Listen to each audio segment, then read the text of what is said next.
Everyone probably knows what this means. It's when you hold Shift on a Microsoft keyboard for 8 seconds, it activates sticky keys and it starts making all these noises. So I thought that was a pretty hilarious quote.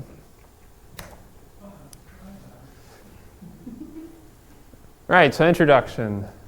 So who am I? I am Akiva. What? I am a self-taught programmer. I mainly program with Qt and QML, and I have been doing it for about 3+ years, and with much weeping and gnashing of teeth. I love the challenge, or the reason why is I love the challenge that is creating elegant code. It is a lot of fun. And there's a picture of, what's that guy's name? That's from many years ago. His name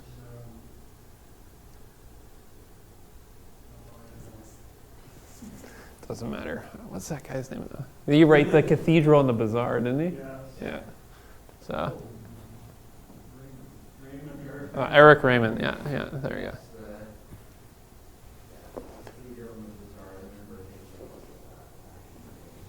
Yeah. I actually think it's a pretty apt analogy as far as it goes. So, introduction. So, project's done or in the works. My poker puzzle game. It's a little fun game that I programmed for the Ubuntu phone. I am building an audiobook business. It's currently under development. I am building a library that will help translate LaTeX into readable speech, which is useful for the blind and also my audiobooks. So sometimes when people ask me what do, I say I help the blind learn how to read. That sounds very grandiose. Yeah, but you picked the right one. The nice formatting item so they can read all the journals and that. Yes. For my My parsing toolkit. I'm pretty proud of this. It's kind of like regular expressions on steroids, and I can use it to parse structured text or code using regular expressions. So, and my competitor to DistroWatch, which was my last presentation. Unfortunately, I haven't worked on it since, but maybe I'll pick that up when I get some time. And there's a picture of a penguin with a keyboard. So my feature horizons, a YouTube-DL wrapper for the Ubuntu phone. That's one thing I want to do. An APL keyboard variant for Colemak. I might actually have to say that because after I did this presentation, I decided I might not actually stick with Colemak. So I might have to change that. A Colemak keyboard for the Ubuntu layout. I should have also deleted that because that's also a bad idea. After doing a lot of research. A fork of MuseScore for learning how to play the piano. So has anyone ever used MuseScore? It's this really good application for reading sheet music, and you can hook it up to a piano and then you can play it. And basically what I want to do is I want to create sort of a, you know Guitar Hero, right?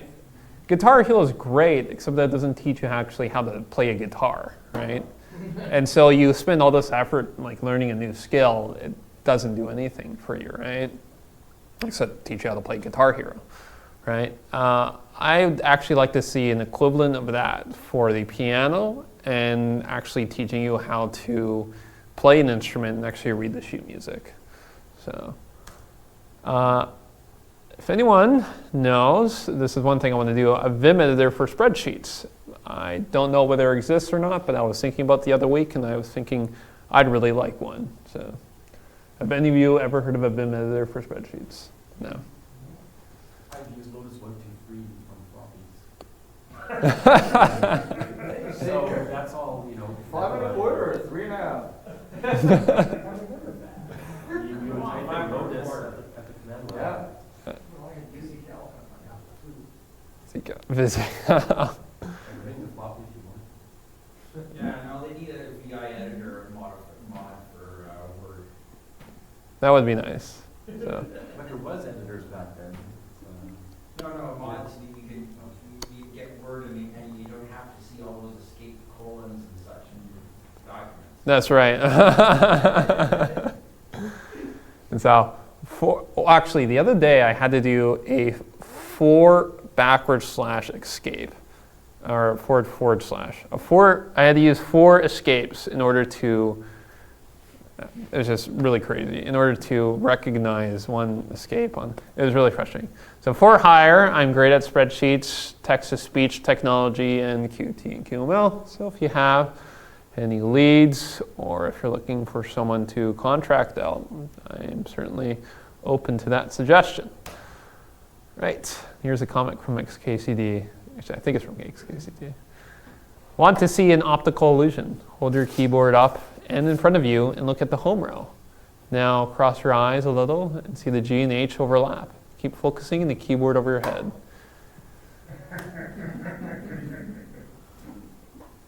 All right, so the important thing when you're doing your presentation is that you want to tell the audience why this is important, why it's useful for you to listen to this presentation.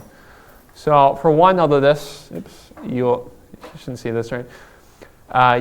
This is good for your long-term health, right? So if you do if you act on this, you can significantly improve the health, specifically of your fingers and your wrists. This will also perhaps tell you ways where you can become more efficient at typing, and definitely it will, if you also act on this, presuming you're using QWERTY, then you can also find a way to become a more comfortable at your keyboard. This will be particularly interesting for left-handed users, language enthusiasts, and people obsessed with efficiency. So, there's a picture of basically the first documented typewriter. So, the history, about half a dozen examples of typewriters existed prior to 1868, but none of them actually really had, like, it was basically some guy, he might have made it for his blind granddaughter in his garage, right? But he had no intention of actually making a useful invention of it, right? So really the first kind of documented, the really first patented typewriter is this, what you see up here. But it wasn't even really a typewriter, it actually used a dial. And it was something like this. This is a variant of it, but it's basically the same idea,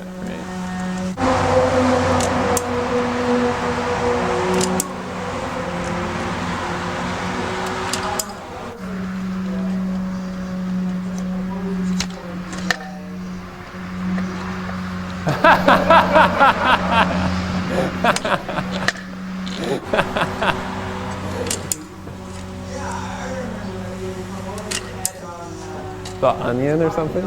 Yeah, I remember that now. Really?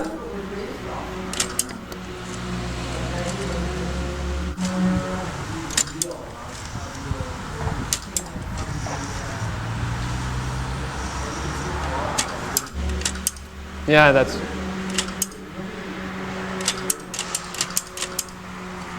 actually one of the advantages of this one, is that you couldn't actually switch the fonts, right? But obviously, you're typing at a snail's pace, right? So that typewriter with a dial obviously didn't pick up, because the basic feat that any typewriter had to do was that it had to surpass 30 words per minute. And the reason for that is that, well, question, how many words per minute can you write with a pen? Well, it's 30 words, right? However, with shorthand methods, do you guys know what shorthand means? Right, so it's this abbreviations, you can actually achieve a word per minute count up to 350, which actually really blew my mind, right? Hey, that 3 word per minute was my average. Yeah. Actually, just curious before I go on here, does everyone here use QWERTY? Of course. QWERTY. Nobody here uses anything else, right? Because the keyboard is labeled in QWERTY. Yeah, the keyboard is labeled in QWERTY, okay. I did look at Dvorak, Did look at Dvorak. Yeah, Okay. okay, I looked at it. So You looked at it. Apple PC, I flipped the switch a few times to change the keyboard, but really didn't do anything. I trained myself to do touch typing on the Dvorak keyboard. Oh, really? No kidding. But you're using QWERTY now, or you're using Dvorak now? Yeah, the environment that I was in forced me to switch between, second by second, so it was just easier to Just stick with it, right?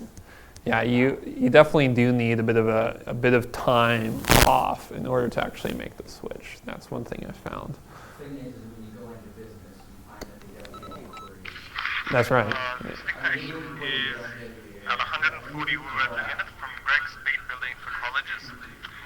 So this is just a person, he's writing in shorthand, and he's doing it at 140 words per minute. Whether he might pick up my third code for summer storage. When he told me that there was a contest among the drivers to see who could bring in the greatest number of codes for storage, I gave him mine. That was more than a month ago, and I have not received an insurance policy on the code. Will you please let me hear from you concerning this code?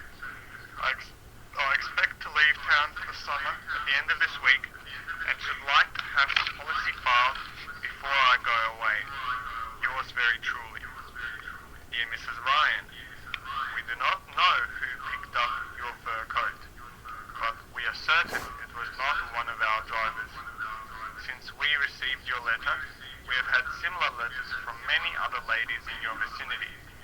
Evidently, someone has been stealing these coats, so we have turned the matter over to the police. We are convinced that this is a form of racketeering that is being carried on by a large group of men, because, in talking with the police, we learnt that the same thing is going on in other cities.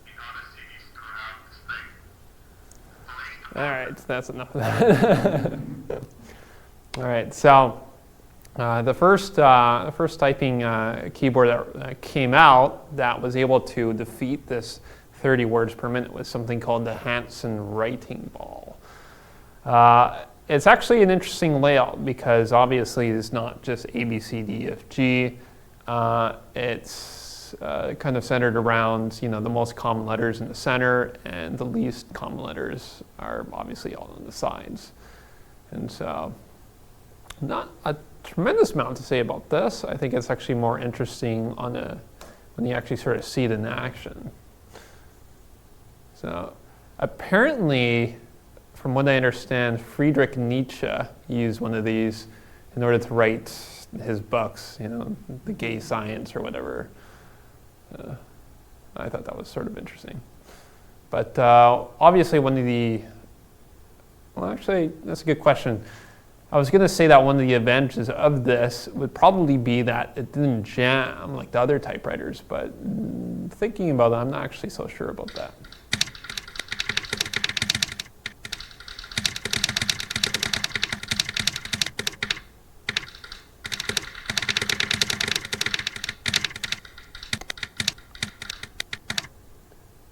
So that's interesting. I think it lost on the paper to reload rate. And that's actually, I wouldn't be surprised. Apparently this lasted up until the 1910s, 1917. People were still using it in some offices. So, all right, QWERTY. So this brings us to QWERTY. So does anyone know why it's called QWERTY? Well, it's because of the first row and the reason it was set to be QWERTY. Hold on, don't get it. He's called Shoal. He's good. All right, so it originated as being alphabetical, which is actually interesting, and incrementally over time it has become what it is today. So the first layout he actually did was actually on the piano. This one's a Russian one, but I thought it was really interesting. I found a video of someone who had done something recently on Ubuntu Linux. They had programmed it so that you can hook your electric piano in, and then you can actually type using like a full 88 spread, like, and it plays music at the same time, but it sounds like very abrupt and a little bit strange. That's what the whole hacking community is all about. Yeah. But I thought it was really cool, and I was thinking about actually adopting it because I figured, I'd be actually interested to contact the developer and ask her if that actually would help you play on the piano, because that's one thing I do like to learn. So. Yeah, it'd just be fun to bring it to something like a conference or something. She looked like she was doing about 50 words per minute, but it looked very tough. So, so this was the first layout. It was done in 1968. So if you take a look at it, what would you say some of the advantages to this layout are? Any ideas? I beg your pardon? You almost have a numpad. You almost have a numpad. That's actually good. But you're only having to deal with 2 rows. That's the Yeah. thing. That's true. Yeah, no, that's What buttons correspond to what? Like the middle row, So- the lower row corresponds to the white keys on the keyboard? yeah, right. So, oops. So yeah, so the lower ones would be the white, and the top ones would be the black. On that one, the black. And Well, that was a Russian keyboard. I didn't get a. It changes the settings. So Yeah. you press the foot pedal on the piano, you can go to the Capital. from the Roman script to the Russian script. Oh, the script to the Latin script to the Russian script. Yeah, Latin script. Yeah, so, actually, I didn't even really think about that. It's actually really interesting. So I'd say one of the advantages of this is the fact that it's alphabetical, right? You know, like when I was first learning QWERTY, like as a little young boy, I was wondering why the hell are all the letters like, why isn't it just, A, B, C, D, E, F, G, right? So this, it makes sense, right? If you know your ABCs, that's an advantage. You can't play those letter wars. Letter wars, what are you talking about? The little helps to help you learn to memorize the keyboard with the letters. Oh, yeah. Right. So another one I was trying to think of, I was really trying very hard to think of advantages, and I figured, this would be familiar to piano players. So what are the disadvantages to this? Not much punctuation. Not much punctuation, that's good, yep. All caps. It's all caps. It's all caps. Yep, that's true too. Too much scraping back in those days. Yep, It's spread out over quite a perfect, right? So it's spread out so to use a lot of desk space. There's one other I'm thinking of, and that would be that it's not centered, right? So instead of having it right in front of you, it's kind of off to the side, right?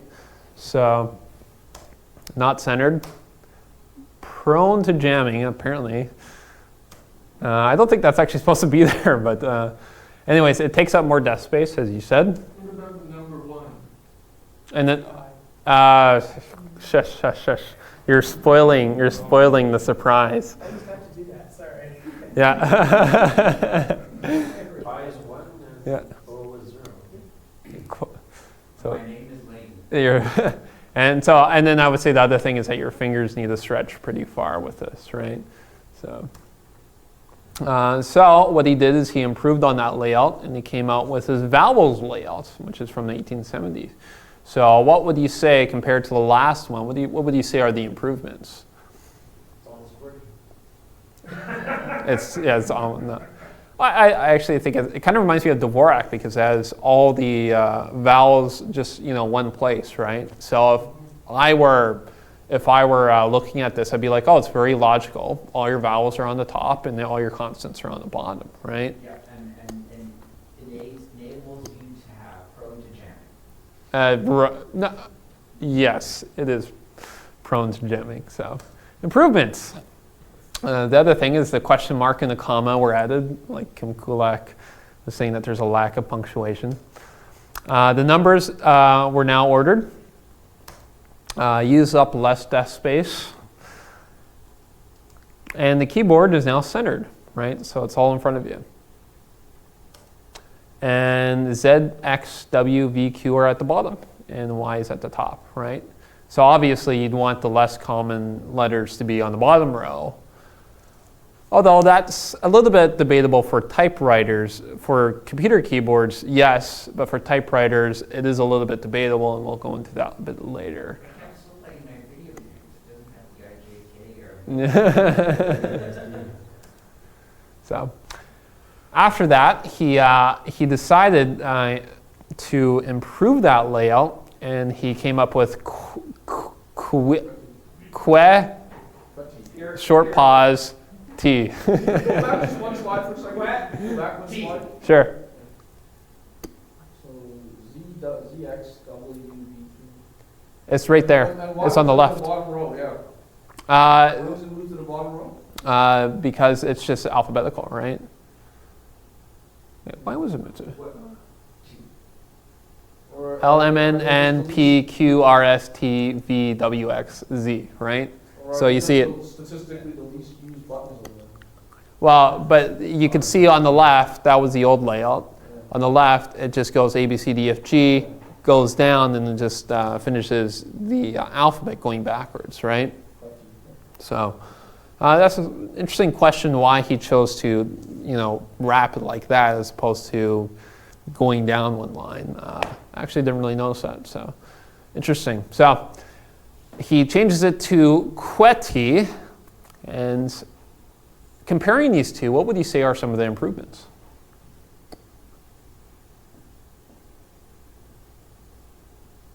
I think there was less jamming. Less jamming. Interesting. Why do you say that? Just that you have the keys are you're not typing quickly on these keys, which is where we go. Yep. So we get where we fix that second row. Yep. Starting with the Q comes into play, but we'll get to that. Yeah. So he's right. There is less jamming. Specifically, look at the letter T and the letter S, right? So T and S are very common bigrams, which means that they get put together in sentences quite often, right? And so he had to separate them because obviously his keyboard, because he was using the method where it was those prongs that were hitting up against it. The hammer method, yeah, thank you. That they would get stuck together if they're too close together, right? And so he had to devise a layout where he spreads them all apart, and he comes up with kind of this, right? So, and is added. The ampersand is added, I guess you could say. What does that actually mean? Does that actually mean like and or That's a really good question. the origins of the ampersand symbol? So ampersand means like and per se, or And and per se. It's like saying per se. It was originally the phrase and per as and. And parens and. Okay. Latin. Latin. But it is called an ampersand. So. The semicolon was added. oh, that's the blinky symbol. Blinky eyes. Blinky symbol. Actually, this one confuses me a little bit. I would have thought that he would have added the colon and not the ampersand, and not the semicolon, because if you only add the colon, then you can actually do both. The ST are separated. More? Q is now moved to a better position, right?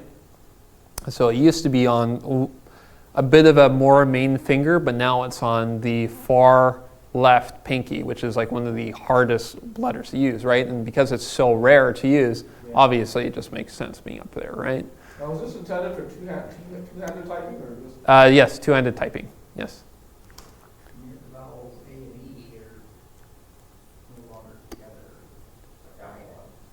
Dialogue. A and E are not that common of a bigram, I don't think. No, but But E is a on the common left-hand variant. keyboard, you have the vowels sort of clustered together. Yeah. Where it's clustered. Well, I'd say that A is actually a regression. It's now in the far bottom corner. I think that's awful. So C was moved to a better place because C is not that common. They're replaced with S. So, and the question mark was added. So those were the improvements. So what are the regressions? Should seem pretty obvious.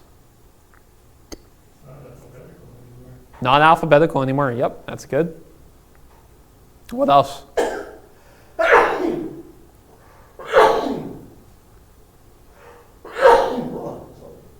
Look at the placement of R. It's like situated like way in the corner there for no reason I can ever possibly think of, right? And then it's like, it's like having a keyboard and just having random, punctuation just inside the middle. I find it just a little bit archaic. So A, obviously been moved down to the corner. Z has been moved up to the home row. Z's the least common, I think it's the least, Z or Q are the least common is now on the home row. By the way, everyone knows what home row means, right? Yeah, the middle column, right? So Z is now resting on the natural pinky position, right? R has been moved down to the corner. And as Mr. Kulak said, is no longer alphabetically congruent. Well, at what point was the idea of touch typing conceived?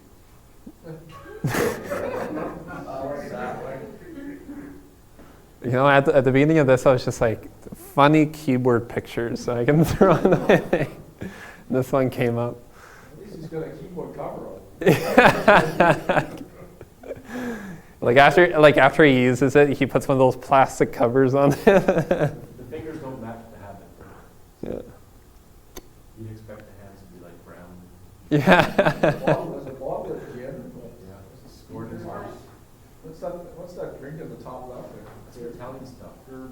Is it Italian? I thought it was Russian vodka or something. Mountain Strike cigarette. Spring water. And I think that's a baked potato right beside it, in a Does sense. anybody still take Pepsi anymore? All right, so this was the patent layout. So it wasn't the final layout, but it was the patent that they officially registered, right? And so this would basically become pretty much the closest to what we have to QWERTY. Who was it? Hmm? Who was it? Oh, that's a good question. It's Scholes and Remington. So Remington and Scholes, who were they famous for? What were they famous for manufacturing? Typewriter guns. Guns. Very good. I thought Remington made typewriters. Remington also made guns. Okay. So, Hard gold markets. yeah. They also made a few other things too, but And Raiders. okay, there it is. Yeah, remove the razors. All right, so they came up with this final layout. So what did they improve here? Some of these seem pretty obvious. What do you guys think? The what? R's in a good spot. R is in a good spot. Yes. Punctuation's in. I don't have to learn too much to go to this keyboard. Yeah, that's true. It's very similar to QWERTY. Very familiar to me. So you said basically the two main ones that I was thinking of is that punctuation is now grouped and the R is back where it belongs. Z has been moved down to the bottom row, so that's good. So like I said, R, punctuation. Oh, and an apostrophe has been added, right? And an exclamation point has been added. Okay, now we can put knots in there. Yeah. Now, how many of you understand what this means? Typewriter quote. This is a puzzle. It's a bit of apocrypha surrounding this. Is that the reason why they moved R to the top was to the top row? Was that's my clue to you. Make a sentence out of it, make a word out of that thing. Right, exactly. So this is just like, apocrypha. It's not like officially in there, but the salesman apparently said that, you know, it would help us sell typewriters if we could go up to people and say, hey, look, I can use the top row and type this quilt out, typewriter quilt, right? Because you can do that whole quilt on the top, right? And so apparently salesmen did that. It would have sold me, that's for sure. And that's been moved to a more logical place. And that's not a caret, that's a shift. And so this actually included lowercase letters as well. What character is that? Not caret? The caret in front of the A. It's supposed to be some. I thought that was a hat symbol with comp sign. Control. You know, okay. I call it the caret. I don't know what. I see a colon there as well. Oh yeah, there's a colon there. Yeah, I missed that. What do you call that V shape, that upper pointing U? They call it the caret. But it says not caret. Well, no, I'm just saying that wasn't the actual symbol. It just Who the hell uses like that character in common language? like when you're using latex. Oh yeah, I think it's not sure if it's the symbol that you need in regular expressions. Yeah. Do you need? I was thinking about it. Do you need it in regular expressions? Yeah, you do if you want to do not a set of letters, right? Yeah, or something like that. So you do square brackets, and then you would, and inside the square brackets, you would put a caret at the top, and then you would say, it can be any letter except these ones, right? And I think you also use it to symbolize, to push it to the left hand, Yep. to the start of the line. Yep. So this, just in this, they used it to symbolize when you shifted the keyboard so you could do lowercase. It didn't actually print that character. That's what I was trying to say, very confusingly. Before it was the caret, it was an actual upward pointing arrow. Yeah. So, all right, what are the regressions?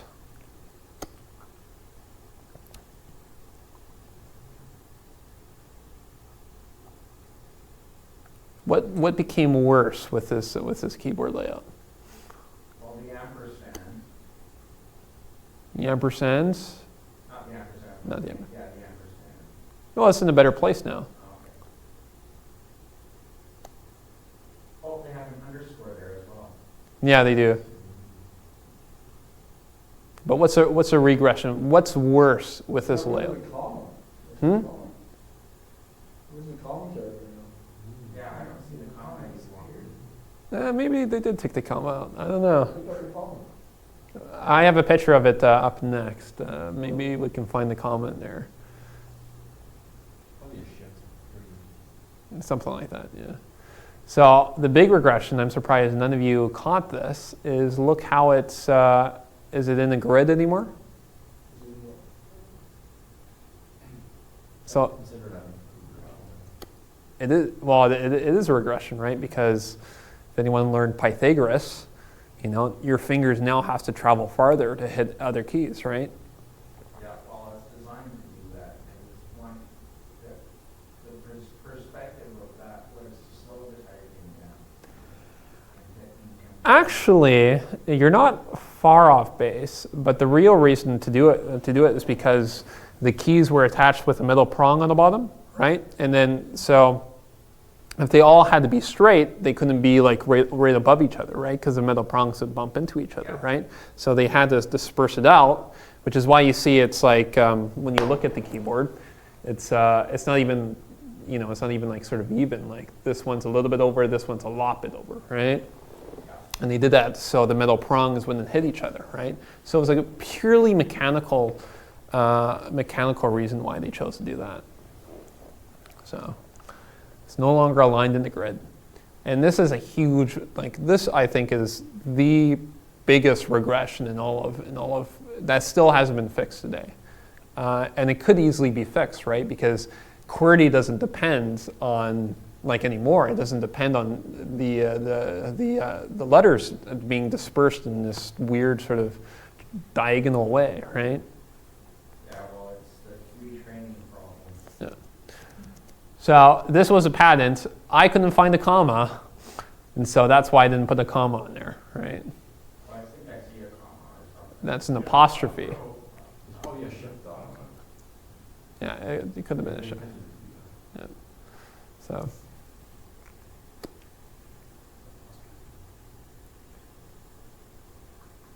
All right, so let's get to some hacks. So imagine this is your keyboard layout, all right? And you want to type a 0. Back to your question, because you asked, where's the 1 and 0, right? So, You put an O, and if you really want it to be creative, you put an O minus. oh, you put no minus. Very good, very good. You mean overtype O minus? O with a minus? Yeah. Yeah. I thought it was O with a slash. Oh, No that's zero. modern. I'm thinking back then. Yeah. And 1 is your I. Yep, so the 1 would be your I. Very good. All right, so how do you do an asterisk? I don't even know if I spelled that right. X minus. X in the dash. X minus, that's right. Good job. How do you do a number sign? It equals and two S. slashes. That's right. How do you do a semicolon? Comma, colon, that's right. How do you do an exclamation point? Period. A period, single quote. Yeah, that's right. A period with an apostrophe. Though I think the apostrophes, they used to be bigger, right? So they weren't as small as they are now.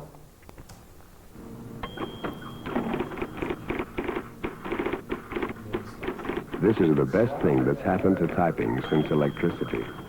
The IBM Selectric typewriter. Instead of type bars, there's an ingenious printing element that dances across the paper at incredible speed, faster even than the eye can see. Now watch in slow motion as it turns, tilts, and prints. This tiny printing element is also interchangeable. Simply remove one type style, choose another from several distinctive typefaces, and click it into place. Does this take you back? Takes only 5 seconds, and you're ready to start typing again. Someday all typewriters will work like the IBM Selectric. But why wait? It's all that, that's where I learned how to type. I still remember it also had tabs, which were based off of metal pins. Yeah, I didn't actually do too much research into that, but yeah, I did look at the tabs. I really wish they could put those things back in the, those things need to be in the comp sci museum. They are. They are really cool, yeah. So when the Selectric came out, this was really the last major innovations, right, to the keyboard, right? So what are some improvements? Brackets, backslash. Right. 1 and 0. A 1 and a 0, very good. Actually, one thing that was really interesting, you said that a lot of people, when they use old typewriters, that they became so accustomed to using I and the letter O that they would be using that, well into the future, like for counting and stuff like. Even though the 1 and the 0, just out of habit. So. And an equal sign. Yeah. So now you can program in binary.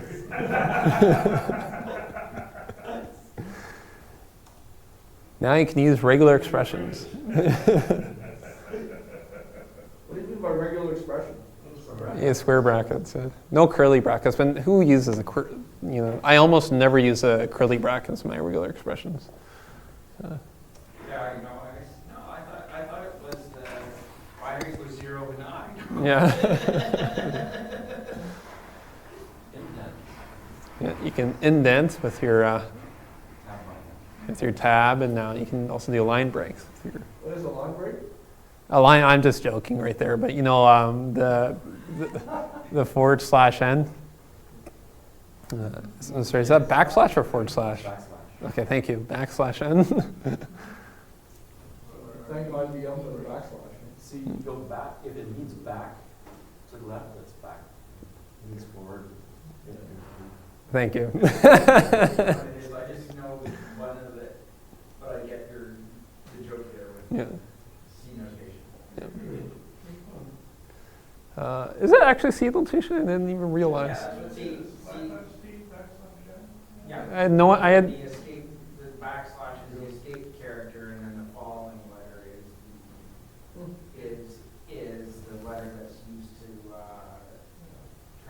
to the ASCII or ASCII or whatever you call it, whatever your number is in the letter set. That's interesting. We're using C strings. I had no idea that actually originally was C. No. That's very cool. Originates like 84th. Oh. Fight. But C then used it and it's associated with C. Probably was associated with B. I'm trying to think. Well, yeah, there was What's B more zero travel and in C. Yeah. And the next one is equal to P, but there's no P program. Yeah, you can do Fortran because of the tabs. Yeah, you need that. You need like 7 characters. Or was it 7 spaces? I forget. You need 7 spaces and then the eighth is where it starts. And that's like Continuation for, character. yeah, for setting it up for the munch cards. Because you always bunched your Fortran programs. And Pascal, you always end up using spaces, I think. Interesting. All right, so one of the things they did, this is something actually I forgot to do. I wanted to do that is I wanted to look up the origin of the @ symbol, but I never really bothered to do it. So the Selectric changed the symbol placement and moved the, whatever those characters are, off the digits, replacing them with an @ caret and asterisk. And instead placing the quotation marks and the underscore as pairs on keys.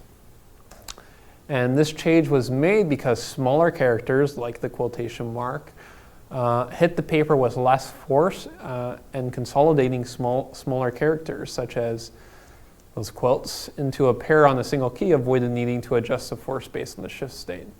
So as far as I understand it, they just tried to simplify their design, their hardware, whatever you call it. So this is really interesting. This is really what caught my eye. It's like a torture device. It's a torture device for secretaries. Yeah, so this was actually the real first electric typewriter. What, Blickensderfer? Yeah, and when I look at this is like something like I almost would, like if I lived back then, I would sort of like call this like what Linux is to Windows, right? There's like no grounding pin on that. Right. Well, this is actually before the current wars, so it was really old. This came out in 1907, I think, 1892. So no, not 1892. That's for their non-electric versions, right? But this was really interesting because this was a superior design for a typewriter, right? Why? Because it did not use, it was just like the Selectric, it did not use those type bars, those push bars or whatever. They actually used a cylinder for doing that, right? Yep. And so they had the type cylinder. That's right. That's what I was trying to say. And because of that type cylinder, it did not jam, right? Because But I think it's the story of my reason for why people like Windows, why they like the typewriters as they were, is because they could jam. Pause, That's not, I don't disagree with you, right? And I think the coolest thing is I'd actually use a scientific layout. Now, before I was saying is that the home row might have not necessarily been the best on typewriters for it to be on the middle. And the reason for that is because if you push down in the middles, you would sort of have keys in front of you, right? And obviously you had to push in like a lot more than you would on like on a keyboard right here, right? And so it would kind of be almost like you're pushing down, whereas if you had your most common letters on the bottom row, the way I look at it, the way I sort of understand is that it was kind of just a lot easier to type, right? Yeah, those are statistically the most frequently used characters all along the bottom there. Yeah. So the great thing was that I could use different fonts. It was vastly more portable. So how do you switch fonts? Just like in that video from before, yeah, in the Selectric, you would just change the And obviously with the other typewriters, you couldn't change the fonts, right? And here's the huge thing, right? To make one of these typewriters, it only used 250 parts, right? Compare that with 2,500 for just a typical typewriter, right? It is absolutely phenomenal. So what made this thing go nuts? To what? Not work out. So that's a good question. I So thought it was named Blickensderfer. Yeah, the main, So from what I could gather, the reason why this did not work out is because kind of what you said, it's not grounded, right? This was made during the current wars when the electrical currents weren't standardized yet, right? So was this an AC typewriter or an AC typewriter? You know what? I don't it know. would have been AC, yeah. It's an AC one. Yeah. So, but very, very nice machine. Very few exist, from what I understand. I think there's only one electric one existing in the world. I want to use like one short and it's like the whole thing's energized. Yeah. Yeah. Yeah. And so they decided not to market it for some reason, but they were known, especially the non-electric ones, are known for their portability because they're very small. Because you didn't need, all those different, metal keys, right? Which would definitely put up all the weight and stuff. So very great design, and so it was. So that preempted the IBM Selectric by about 60 or 70 years. And when IBM switched to Selectric, I really think that they had a very missed opportunity, right? So this is a layout that we saw before. And they should have used the opportunity to fix their keyboard. Namely, QWERTY was no longer needed because jamming was eliminated with the type cylinder, right? I can sort of understand that they might just keep QWERTY because, like business is business, right? Well, if you think about it, but, in the old typing schools, like the industry was standardized like QWERTY. All the ladies in the typing pool Yeah, used yeah. QWERTY. It was a matter of retraining. Yeah, no, that's Right? exactly And it it. cost money, right? Back in the old days, the executive, when he needed to dictate a note, you'd get one of the, back in the 30s, they had typing pools, where women, you just call up a chick and come up and, Yeah. right? Take, Smith Corona was one of the early typewriter companies that were big. Yeah. So they were QWERTY and yeah. It just became an industry standard, right? So. It's the same story of why I really regret that opportunity that we had when 8.0 came out. What's 8.0? For Windows. Same principle applies. When they made the major change, everybody had to relearn everything. Yeah. Everybody. What was 8.0? Windows 8. Windows 8. Windows 8, oh. When Windows 8 came out, it was the opportunity for all businesses to say, hey, what's the point? Windows 8 wasn't that big of a difference, Cost of though. improvement, cost of retraining, and No, that is the same Windows thing 8 as was why meant for touch screens, period, right? And Microsoft completely fucked up on that, right? I'm disappointed that they didn't continue that. Yeah. The mistake that is. Yeah, that's right. Actually, I didn't mind Windows. I hated Windows 8, but I didn't mind it as much as I didn't hate it. This is my compliment. I didn't hate it as much as I thought I would. I thought there was some smart ideas there. What? I just liked it. I liked it because it made the major screw up. Yeah. Well, that's it, I just right? wish they didn't listen to their people like they should have, and continued it so that they could have gotten more people off their operating system. And so the other reason is, the displaced keys were no longer needed due to circuits, right?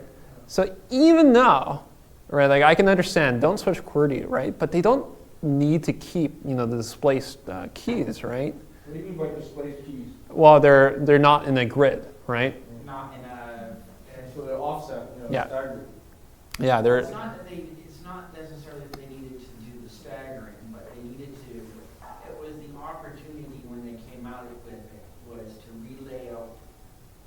to do some stop motion studies and figuring out the proper, if not the layout of the keys, Yeah. the layout of the lettering, Well, that's another big one, right? My personal suspicion is that they probably, like when I went into this, I kind of assumed, keys are staggered, right? There must be some sort of really smart, efficiency reason for this, right? But nope, it was because they had to make the keys fit on the typewriter. Like there's no good reason why it has to be like that, right? Does it have to do with how your fingers naturally? That's what I thought, right? But all the modern research really just suggests, like, it's just basic geometry, right? Like, if you're going, the closest point between the closest distance between 2 points is called a line, right? So. Yeah, but there's hand space, and the problem is the retooling and retraining. Yeah.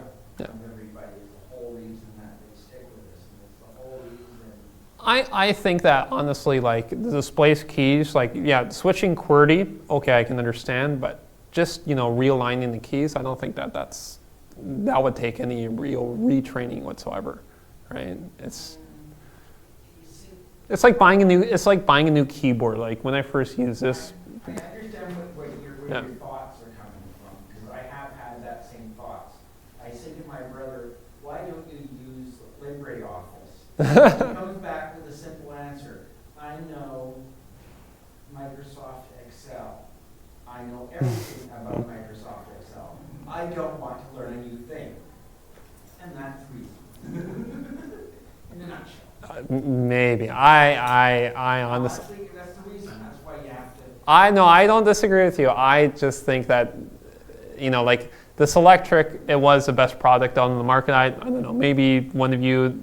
Maybe they were competing with someone else. I don't know. I don't think so. I didn't see anything like that. So I figure it says, they could have just probably fixed it for the whole industry. Because remember, they did swap around the keys, right? They swapped the apostrophe around for a pure technical reason, right? As well as their minus and underscore. So. Yeah, well, that's part of the standard operating system of making a little bit of a change so that you can sell it. Yeah. Yeah. So. The Selectrics also had other printing typewriters, like made by teletype. Interesting. Anyways. So, and obviously, I would have said this is a perfect opportunity to switch to Dvorak. Why do you keep extolling Dvorak, right? I don't know why I made it all capital letters. That doesn't make sense. And with QWERTY, it would make all sense because it's all one of those things, but Dvorak's just someone's name.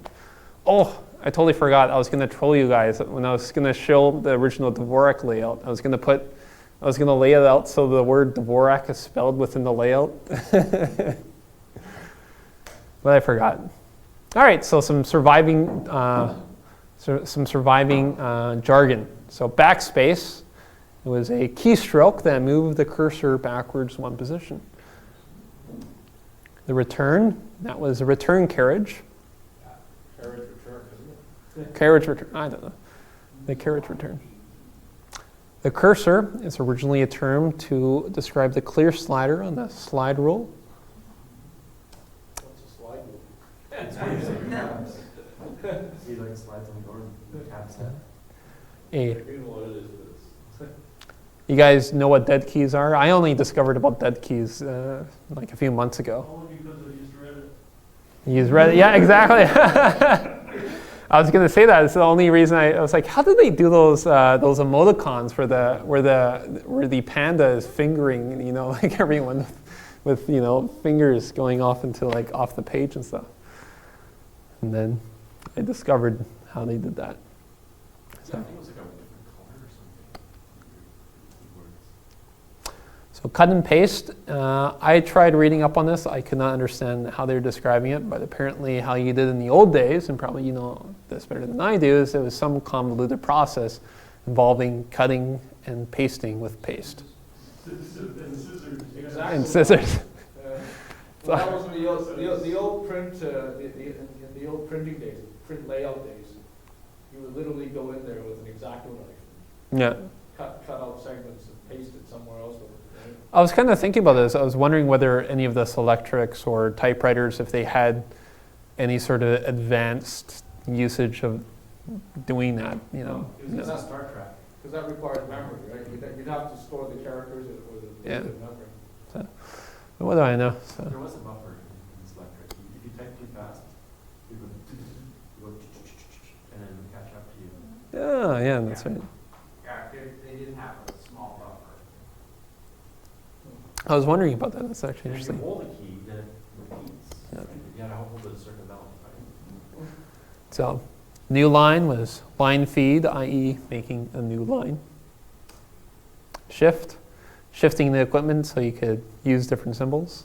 It's pretty obvious. Well, if you think about it, on the old typewriter, on the old mechanical clunker typewriters, you had to press really hard That's on right. the shift key because it actually raised the entire type block assembly That's right, yeah. up like a quarter inch, right? It's like lifting 10 pounds, yeah. you know, like with your pinky finger, right? It was hard, yeah. Yeah.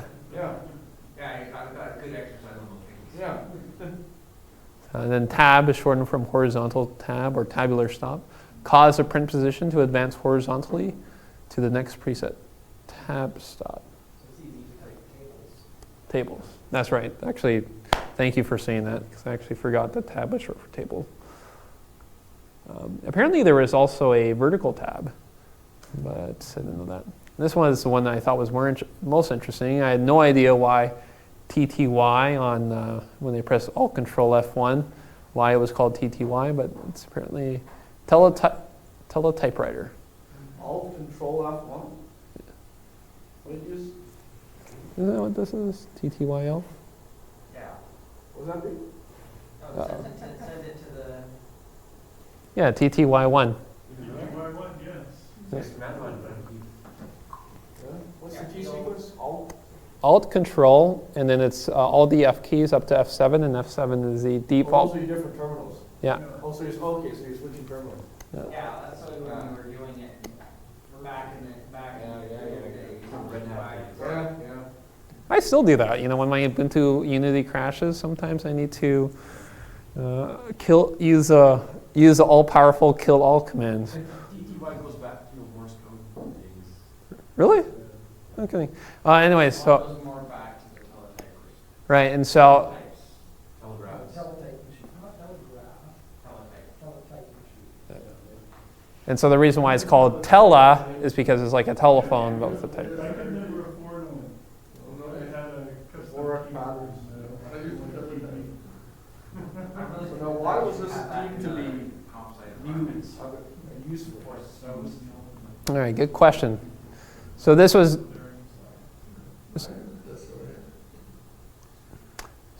a Dvorak patent. It's a little bit different than what we have now.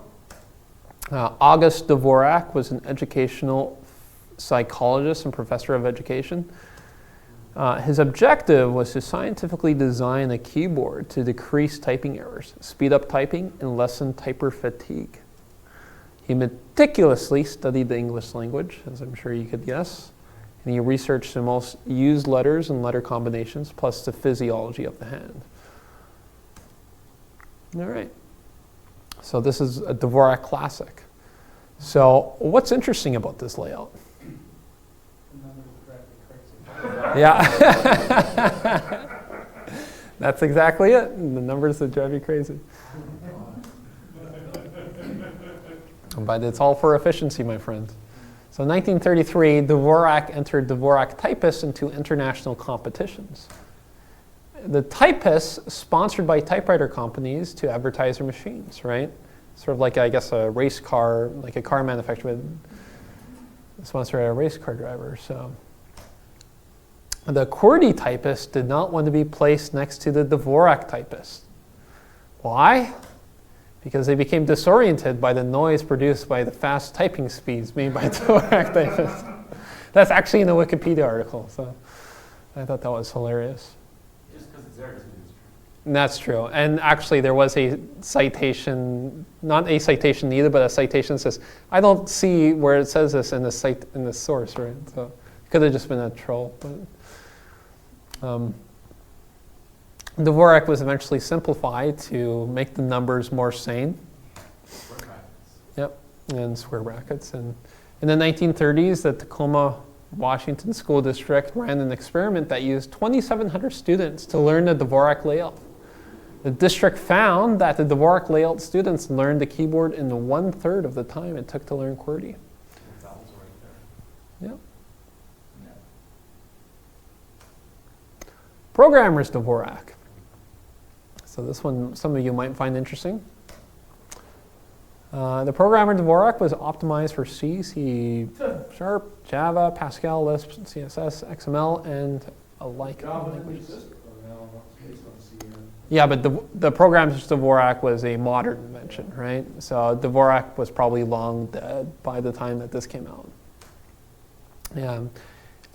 So typically what they would do when you were trying to create a keyboard layout is that you would take like, Huck Finn or a War and Peace, and then you would put it through an analyzer, and then it would tell you, which keys are, the best, right? Now that doesn't necessarily make sense for programming because, like, I was actually thinking because I program so much in Qt, Q, the letter Q is like one of the most common like letters because every single class name starts with the letter Q. So.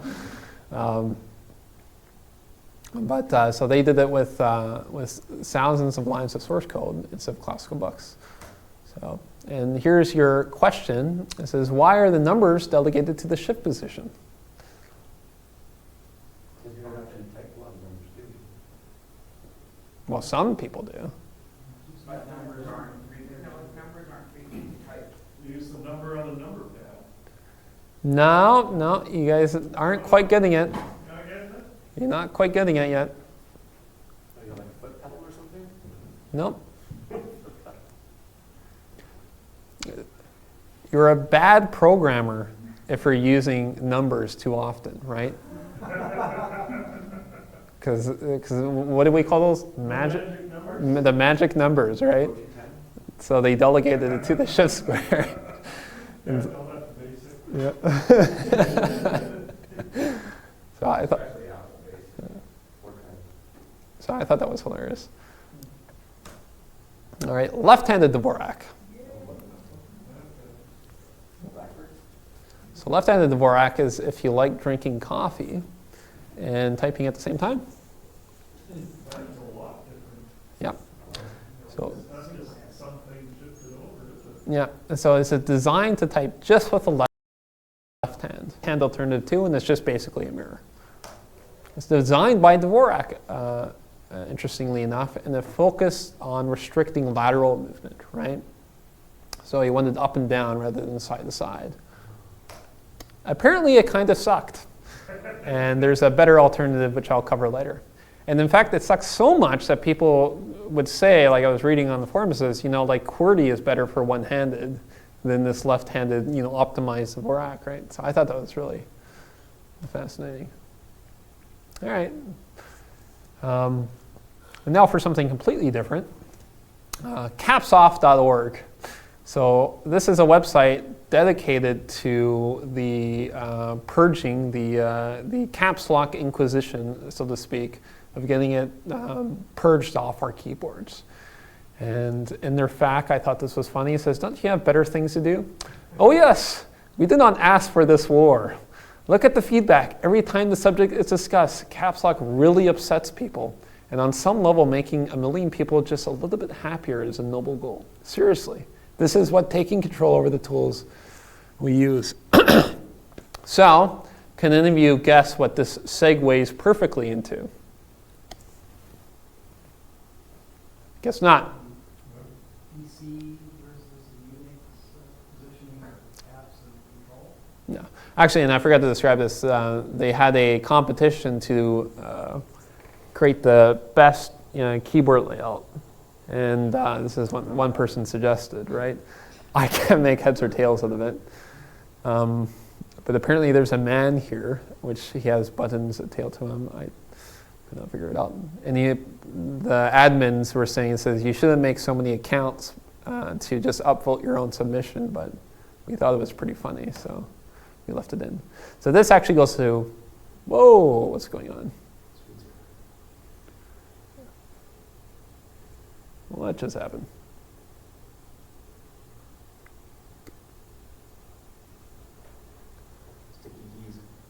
Sticky keys, yeah, no kidding. I discovered sticky keys in gaming. Really? It's like, he's still jumping Terrible, around. yeah, what's this?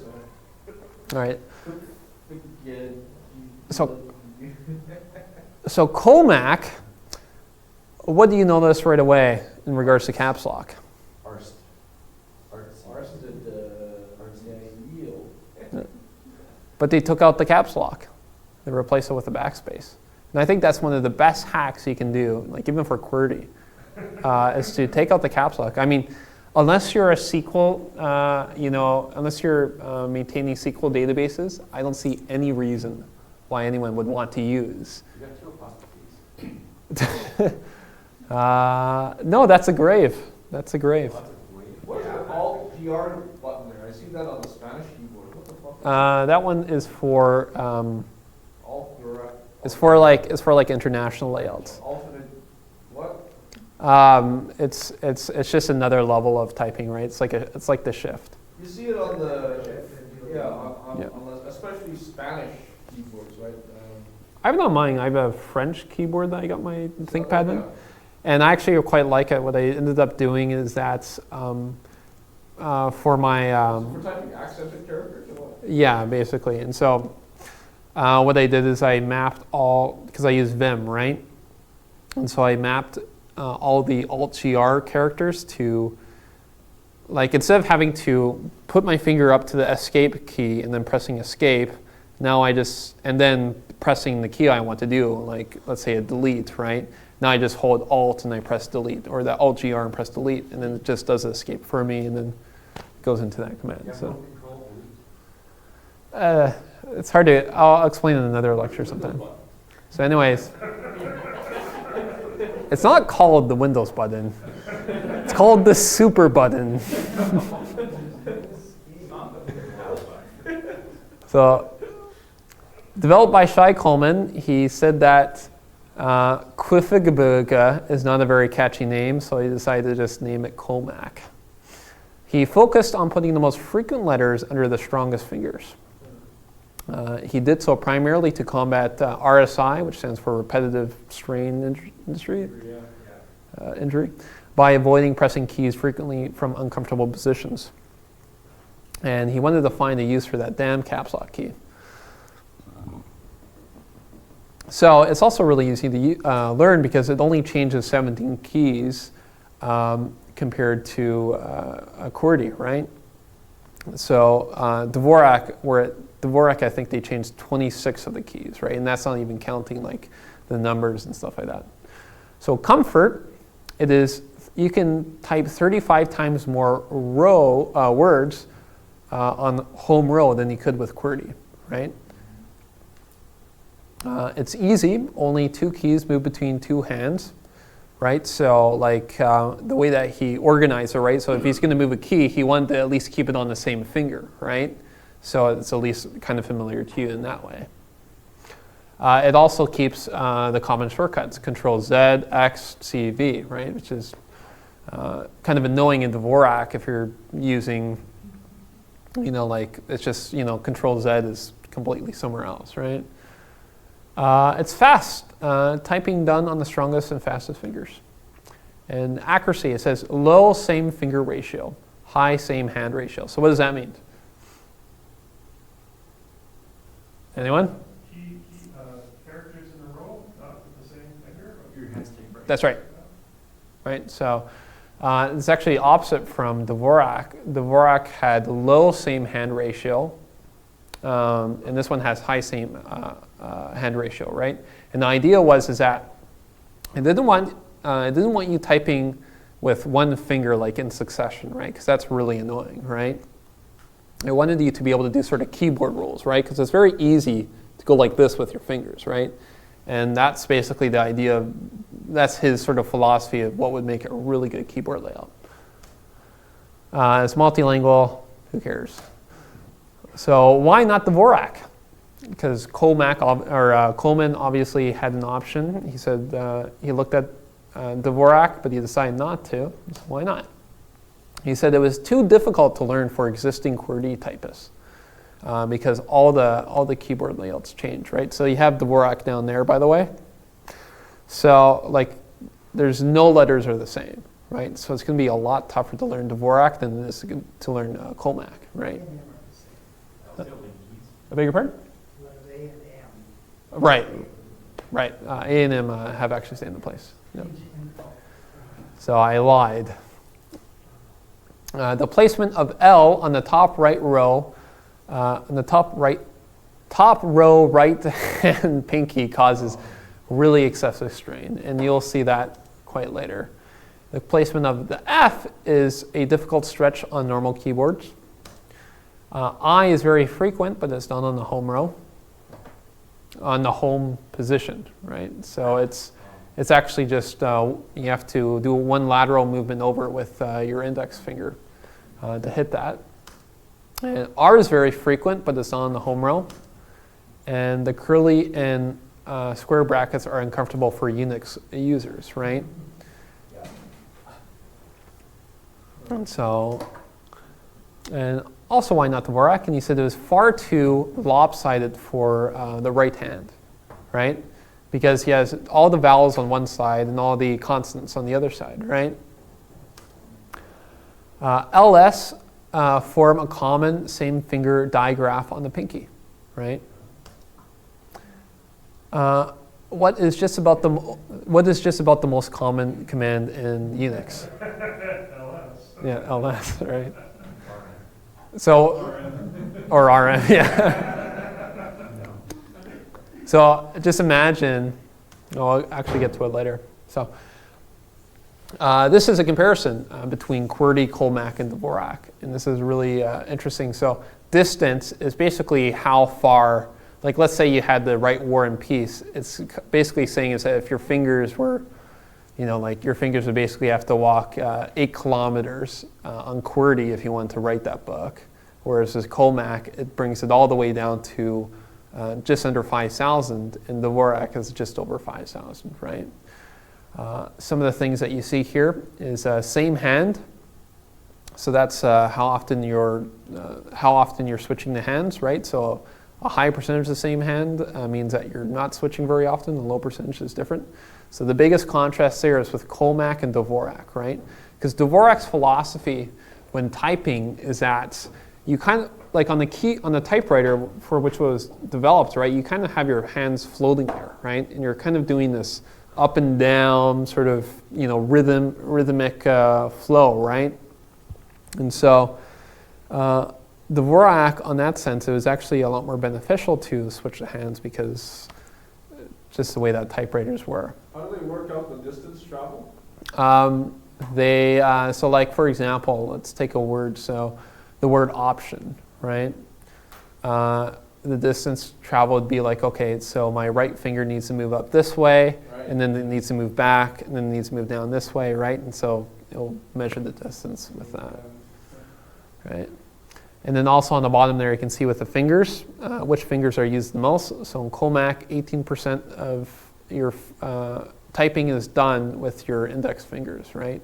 Whereas Dvorak's a lot more spread out. Dvorak, you have a lot more typing on your pinkies and stuff like that. So, and then QWERTY is just a mess. So, now this was really interesting. This is called the Workman layout.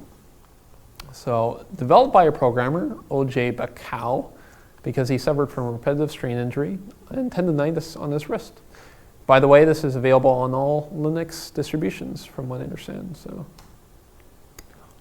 and this is just an image in case anyone wants to know what tendonitis is. It's a picture of a. Oh, you know, I was thinking about this. That looks like a 3D generated hand, right? Sure. Wouldn't it just be easier to just take a picture of a hand and then just use a red brush on it instead of just, you know, like that's a really good model. It must have taken a long time to really done it. And the one on the right, they have the right idea. So the first thing that this fellow does is he tries Dvorak. Right, and so there's a Dvorak layout down there. So he types this command in. So just think about that. Just LS. So he's used his pinky finger 3 times in a row. And he's used his other pinky finger again, and then he uses T and then R, which is not too bad. So right hand's a clock. Yeah. Yeah. And he never looked back. So after he learned it, he typed that command out. He says, I'm not going to use Dvorak ever because it's just so horrid for Linux. The TR switch should be list.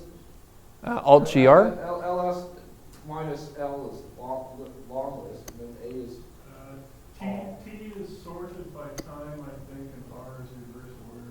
Oh, okay. disordered.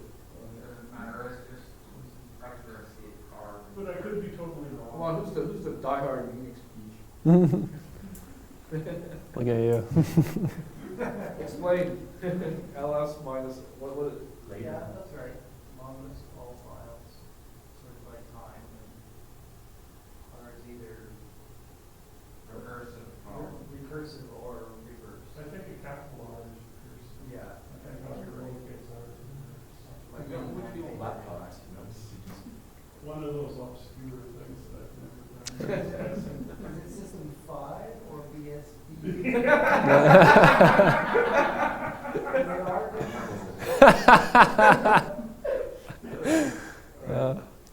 So he disliked the right hand's weak fingers being used so much. Right? So now he tries Colemak. And this is where, because I'm a Colemak user, so reading this was really tough for me, right? Doing all this research. You know, he's attacking my baby. So he says, quote, I noticed that many of my fingers were not moving up and down as much, and most of the time they stayed on the home row. So I did that backwards. I did that animation back. So I went ahead and tried it, and immediately it felt good. Okay, so that's supposed to be backwards. So I went ahead and I tried Colemak, and immediately it felt good. I noticed that my fingers were not moving up and down as much, and most of the time they stayed on the home row. So he tries Colemak, and it immediately feels way more comfortable. And trust me, it does. Like it is a night and day difference, right? The problem with Colemak, HE is the second most frequent bigram in the English language. TH is the first. So why is that an issue? No. Right? You have to move your index finger off the N, hit the H, and then you have to use your middle finger to hit the E, and so you've basically stretched apart your 2 fingers there. And when he mentioned that, I was saying, you know what? I noticed that I do actually kind of feel a little bit sore right there, right? So he did not like this, and try typing the with the T capitalized, and so that's also kind of really annoying. So he wanted to do away with that. He says his idea was less vertical movement was good, more lateral movement was bad, right? So he went to work on a new design. He says movement on the keyboard. The home keys, not necessarily the home row, are the place to be. Vertical movement between the columns, reaching and folding, are not necessarily strenuous on the fingers, and wrists because it's more natural for the fingers to fold and stretch vertically than horizontally, right? So it's easier to go like this than it is to go like this, right? Side-to-side movements are more strenuous for the wrists and up and down motions. Diagonally reaching for the top and bottom middle keys are the worst. I'll show you what I mean in a sec. So this is the way, yeah. And so this is the way he looked at the fingers. He said the index finger was very strong and somewhat short, right? The middle finger, strong and very long. The ring finger, it was weak and long. And the pinky finger is weak and short. So the principles, he created this diagram here. Prioritize the home keys, which he considers 1s, 1.5s, and 2s. If vertical folding and reaching cannot be prevented, prioritize reaching for longer fingers and folding for shorter fingers. I think I've said that 3 times. Place more frequent keys under stronger fingers. And common bigrams should be easier to type. And so he eventually got one of these keyboards where it just fixes the layout, right? You know, that's not that much of a difference. I think that the IBM Selectric could have at least done this, right? Would have made a huge improvement. So, anyways, he ultimately designed this for a matrix style keyboard. So keep this in mind, right? So if you're thinking maybe I should switch to Workman, you might want to buy a matrix style keyboard first because that was what it was designed for, right? The most common bigrams are the following. So TH, HE, IN, ER. I'm not going to read them all, but you can see them all there. Is that English or programming? English, yeah. It's English. It's not, the way he analyzed it, he didn't do it, he did it with books, like old classics, like Huck Finn or something like that. So the pros, it's different from QWERTY. It's comfortable, it's ergonomic, and it's efficient. Reduced lateral movement, I said that a million times. Very, very, very low overall finger travel. And reduce the load on the right pinky compared to the Dvorak and Colemak. More balanced left and right hand usage compared to the Dvorak and Colemak. So that means is that with Dvorak, because he had all your vowels on one side, you'd be using your right hand a lot more, right? This one basically puts it up to 50-50, right? You have a high same hand utilization and plenty of easy combos. So again, whereas Dvorak was focused on constantly switching hands, whereas Colemak was doing finger rolls, this one took the idea of Colemak and wanted to focus on finger rolling, right? So common English bigrams are easy to type. I think I just said that in the last one. The ZXCV shortcuts are still accessible by one hand. So that's, and caps lock is backspace, Linux only. And shift caps lock is escape, Linux only. And 21 characters are different from QWERTY as opposed to 31 for Dvorak. So it's a bit easier to learn than Dvorak, a bit harder to learn than Colemak. So the cons, it's different from QWERTY. C and V shortcuts are shifted right, and this takes a while to get used to. 21 letters are moved. Ring finger has a higher load than Dvorak, Colemak, and QWERTY. Left ring finger, so that's DS. And this is what basically the lookout, the typing frequency sort of looks out, right? And so if you compare them all with the bottom one looks the most symmetrical on both sides, right? So I thought that was kind of interesting. How are we doing for time? Am I going way over? No, you've got 6 minutes. Keep talking. Keep talking. All right. And so the same thing that we saw before, now Workman's been added to the mix. So Workman actually achieves. Okay, the fellow, this is the fellow doing it, and he says, he's choosing basically his own books. This could have been very biased, but I think it's pretty much on par. He actually does get a little bit improvement on the distance typed. He has a little bit of improvement on the same hand, but his regression is that he's using the same finger more, right? And I'll talk about that in just a sec. Is the distance based on the shifted keyboard or a matrix keyboard? On the shifted keyboard. Good question. So same hand utilization. So said that. Dvorak aims for a low, said that. This is likely much more beneficial for typewriters given rhythm and key depth. I said that. And this is basically the how often you use the right hand and how often you use the left hand. So if you look at Workman, he basically got up to 50-50, whereas Colemak, he does a little bit more on the right hand and a little bit less on the left hand. Now, this is actually somewhat smart of Colemak and Dvorak to focus on your right hand, right? Because most people are right-handed, right? But if you're left-handed, it would be worse for you, right? Why are the results different for different analyzers? They just use different algorithms. So the middle column. So the percentage of keystrokes which are on the middle column, which is B, G, V, J, Y, K. On Colemak, that's 12% of your keys. On Workman, it's only 5%, right? Dvorak is 13%, and QWERTY is awful. So. In defense of Colemak, same finger is the worst of all the bad statistics in my head, says the creator. Same finger is correlated with a higher error rate. And that's true, right? If you're typing really fast and you get up to like the high 60s, 70s, when you do a double tap with one of your fingers, you're way more likely to produce an error, right?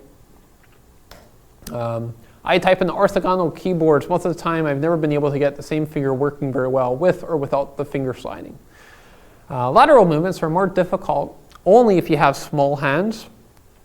And so he was saying, remember that HE thing where you have to, if you have small hands, that's going to be a lot more strenuous on your fingers. But if you have large hands like me or Donald Trump, then it's going to be a lot easier, right? Well, I guess he had small, he said he had large hands. For the creator of Colemak, the layout doesn't maintain those common shortcuts. The ease of learning is sacrificed for very minor advantages elsewhere. And the same finger is ignored, especially on the ring finger, which is not dexterous. Thank you. Higher typing speeds, the same finger breaks the low flow of typing, and shift caps lock is escape and can be annoying when yelling on the internet. And more row jumping than Colemak, which is fine. Apostate, former Colemak and Dvorak user. I am now completely sold on Workman. It is way more comfortable to type than Colemak and Dvorak. Within 2 days of switching back to Workman, my pain was gone. I had originally thought that Workman was bottlenecked on speed, but now I'm back up into the 90s now, which is really close to my old Dvorak speed. Given time, I'm sure I'll beat my old speed records. So now we'll just go through the rest. Norman. This is optimized for touch typing in English. Contains the shortcuts, Q, W, what you see there. Keeps 22 of the 26 letters in the normal pattern for their QWERTY finger. Claims to be as efficient as the other alternatives, but a lot more easier to learn. And more emphasis on the right hand. So this is basically Workman, but with the right hand re-emphasized. Minimac. So this one, some of you might like. All it does is that it's a really easy learning curve. It provides 60% of the benefit of Dvorak, and all it does is it switches 4 keys, right? You can upgrade, so what you can do is that you can switch to 4 keys, get used to that, and then you can switch to another 4 keys, and you get used to that, and you can switch another 4 keys, and in total you will eventually get to a realistic keyboard. So, and that will be up to 83% of the benefit of Dvorak. So upgrades incrementally, I just told you that, and Dvorak changes 25 keys, 23 to different fingers. Minimac only changes 3 fingers at most. Very easy to learn. Dvorak first. Yeah, so you might want to consider learning that before Dvorak. So QWPR layout similar to Colemak and Workman, but it changes even less keys and lets you type international language. Who cares? Asset. Asset is so great that 6 years later, its creator doesn't even use it. Confused QWERTs. Do any of you know about the QWERTs layout? Right, so used in Germany, it swaps Y and Z. In German, the frequency of Y is 0.04%. Z is 1.13%. Y is easier to type than Z, meaning they made an already awful layout worse. Why would you switch those two? Does anyone heard of it? QWERTY. That's right. So used in Belgium and France. It swaps A with Q, Z with W, and M with comma. En français, A is used 5.6 times more often than Q. Where did they swap the A and Q? Why the bloody hell would you swap those 2 letters? It boggles the mind how No, it literally is like, I can't even imagine who with, like, it's asinine. You're too cute. It is absolutely ridiculous. This apparently is the worst keyboard layout you can possibly in history. It was designed to be absolutely painful. The effort of TNWMLC is nearly 2 times that of QWERTY. A huge penalty increase of 180% is seen. The worst possible layout you can possibly imagine. And the hardest word to type is TT. Oh, Do you see it? yeah. Yeah, I see it. Type it all to. This is Arcento. Quote, in my opinion, Arcento was probably made for one keyboard model for one man. Good for him, but not for me. I know Arcento. On the Kinesis, it's very comfortable. However, on my standard keyboard, you'll find some patterns annoying. Mainly Mo, digraphs in my experience. This one is one of the most interesting ones. It is a one-handed typing keyboard layout for programmers. And words cannot describe really, how graceful this is. Oh, it's just so. I can't describe it. That's basically the best description you can possibly give for this, right? And one thing you'll notice that NT is actually repeated. So if you want to go back to two-handed typing, then you just ignore the bottom row and then you can start using NT again. So they've actually duplicated NT onto that side. And the other name for this, I think, is coffee ++. So you can theoretically drink your coffee while typing with one hand. And for the love of me, I tried contacting this fellow. He was a German fellow, and says, "Do you still use this keyboard layout?" And I could not track him down. So my recommendations: NT keys if you're missing an arm or really like coffee. Mini Mac if you want to make a minimal investment but improve your keyboard layout significantly. Workman if you have small hands and a matrix style keyboard, or if you're on the left, or if you are left-handed, as it places more emphasis on both hands. It is probably the most comfortable out of all the layouts. Norman if you really like Workman but need keyboard shortcuts and want to focus back on the right hand. Dvorak if you're using a typewriter and not Unix. Colemak if you have a standard keyboard layout, large hands like me, and are right-handed and need keyboard shortcuts. Azerty if you hate yourself. Caps lock to backspace. This is the biggest one I can recommend. Even if you take nothing out of this, like change your bloody caps lock to backspace. You really do notice the difference. And I didn't get to mobile, which is probably good because I'm running over time now. But this is the one mobile layout I brought. It's called Fiddly. What's so great about it? So basically, it's like I can imagine of like a frog leaping from lily pads. And that's basically the way. Like if you try to spell it, like someone give me a word. Fiddly. Someone give me a word that's not fiddly. Video. All right, so you'd go V at the top, jump down 1, jump down 2. Where's the E? In the center and the Okay, then so you jump, a little bit more than 1, and you jump down to O, right? And so, yeah, it's like playing ball. It's a boggle keyboard. Yeah, it's a boggle keyboard. It's a new, I'll create the boggle layout where You shake your phone and it just like scatters them. And sometimes there's the same letter twice. Yeah, it won't have the same letter twice because it will need to properly lay it out, but it will relay itself out after you shake your phone. Yeah, a boggle layout. What do you What's say? the deal with the Android?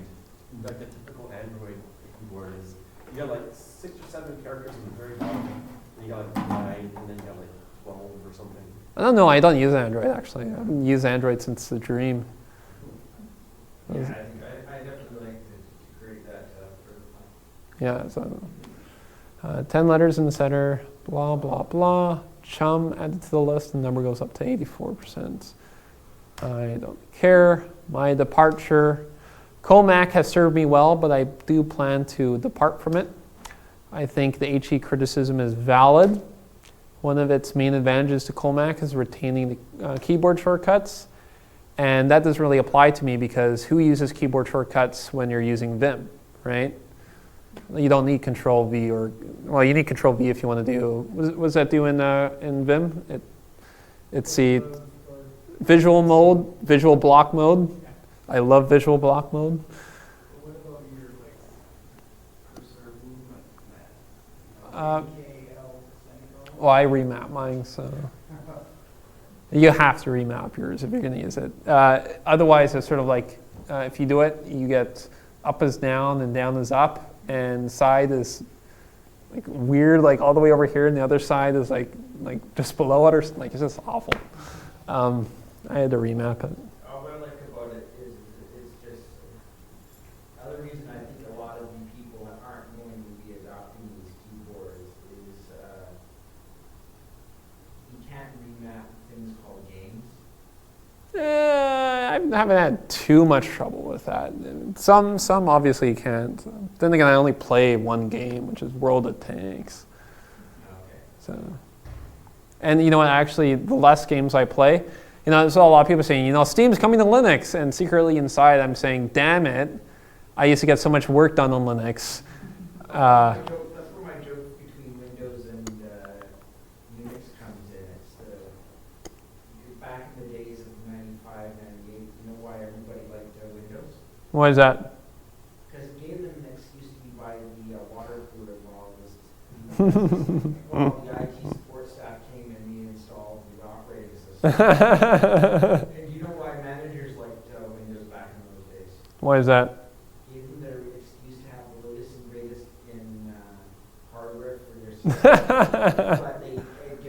But they knew for sure that none of the employees could remote log into their machine to slow down the screen saving to see the password get off the island. All right, so on Dvorak, mind you, the shortcuts are not much better. Shortcuts in general do not apply now that I'm using Vim. Because of this, Colemak can be approved for me, given that I do not depend on QWERTY conventional shortcuts anymore. I was thinking about this, I eventually wish to design my own layout, designed explicitly on finger rolling. That for most words, you'll start from one end of the keyboard and end up onto the other, and vice versa. And so I want to see if that's possible. Facts. So this is almost the end. What age can you still switch? The oldest person on Reddit who I asked who did switch was 30. But it was a small sample size. I only asked maybe 15 people, and most of them were kids. So. How should I switch? Cold turkey or incremental? What do you guys think? You're all right. Most people do it cold turkey. Incremental is regarded as extremely annoying after a month or so. I found going back and forth to be a very painful process. Like literally, like when I first started learning Colemak, it was actually, my hands actually hurt because I had to create like new, you know, it's just like a new habit, right? But once I stayed there, like it became extremely more comfortable than I could ever possibly imagine. And then going back to QWERTY, like your hands would just kill. So, how long to regain speed?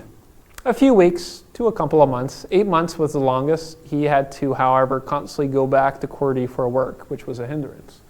Which is basically what you experienced, right? Yeah. It takes a few seconds to switch from one keyboard layout to another, like in your head. I don't know, like I was thinking about, it's almost like a good brain exercise to switch keyboard layouts. Like it's, especially if you're still like sort of growing up, right? Like have you guys ever seen that ballerina who turns around in a circle and you're supposed to tell the room, you know, which way she's spinning? Have you guys ever seen that? I'll show it to you guys maybe later, or my next presentation, the spinning ballerina presentation. But it's the secret is that it's actually spinning both ways. and the challenge for your mind is that you're supposed to look at it and you're supposed to like, because you just automatically orient it as spinning one way or the other, and you're supposed to look at it, and the challenge is that, okay, now you want to orient your mind so you can force it to, you know, spin the other way. Really interesting. Yeah, So. well, you fix one, and the thing is, that you fix one enough, and therefore the other is moving. And your mind doesn't have, you have to have a third point to fix on. Yeah. To make the other two be moving alternatively. It really is like a fun game to play with people. Is there a way to change the keys themselves on the keyboard? Oh, that's a very good question. You're actually not recommended to do that because you want to become a touch typist, right? So I was not a touch typist with QWERTY, and so I left my keyboard, you know, as was, right? So I wasn't forced to look down on the key. And even if you do want to switch, which is fine, right? The only big challenge you're going to have is that, like say with a ThinkPad, your F and your J key, they have those little, the F and the J key, they have those little indents on it that tell you that your fingers are touching them. So obviously you can't switch those around unless you want to get used to that again, right? So, but. That keyboard has a keyboard with all black keys. I don't have any on Yeah. That's keyboard that's electro set. Yeah. Yeah, I like the all black keyboard. I would use that for a teaching touch typing class. Just get some You have acetone. nothing on your keyboard, nothing. Yeah. Actually, that would be pretty funny to teach a class like that. As a challenge, instead of for typing in computers, to change the piano keys to Beethoven easier. Well, that's actually, I was going to show you a video of a person doing exactly that, because that's actually really interesting. Was it successful? Sorry, say the question again? Was it successful? What was to do that? what successful? To change the keys, the ordering of the keys on the piano to make playing certain Beethoven easier. Oh, that's a really good question. I still like the idea of taking the typewriter and mapping it all the way Onto a piano, right? onto a piano, Oh. and then bringing it, and then the idea of is bringing it into the coffee shop. Yeah. Well, I think the only way you can make it sound nice if you held the sustain, right? Otherwise, it sounds like. No, it's not the sound. It's just the whole thing of you come into the coffee shop and you take this much of the thing. That would be. No, but the point is you come in. With a- more with fun a- is if you have an extension. 96 key, like, yeah. When the thing is you have an extension, so you sit down and then you go. And you have like the volume up too, because that's the thing, right? Because because the keys, they won't be, it's redundant to say, but because the piano keys will be in a different key every time you type it. You'll I be. don't want to go that far. I still want to be respectful for people, just not respectful for space. Not respectful for space. So I Sounds. can have more space in myself. That'll be really fun to do at Linux West Northwest. You guys have a room booked only until 9 o'clock. Okay, can we close up then? Sure, because we need to reset the room for tomorrow's event and start it all at 10 o'clock, so we need to reset it before that. Cool. Okay. All right, so really quickly, should I change letters on my keyboard layers to manage my layout? No. What gains can I expect? Bare minimum, you will regain your old speed. I've never met anyone who was never slower than their old speed. I've increased personally 20 words per minute. All I gain as my own speed is the word switching. If all you gain is your old speed, it is still worth switching because it will make your hands feel more comfortable.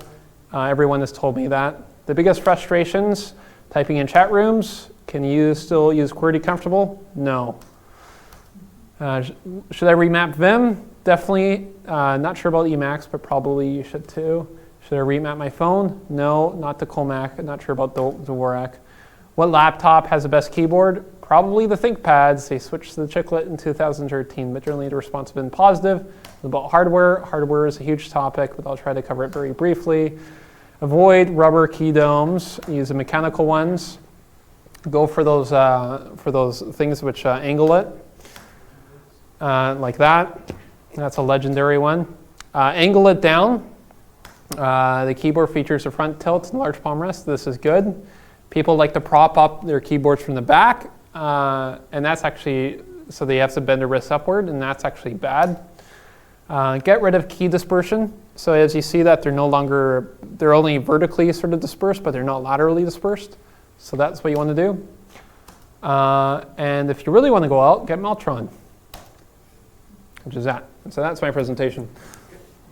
Thank you.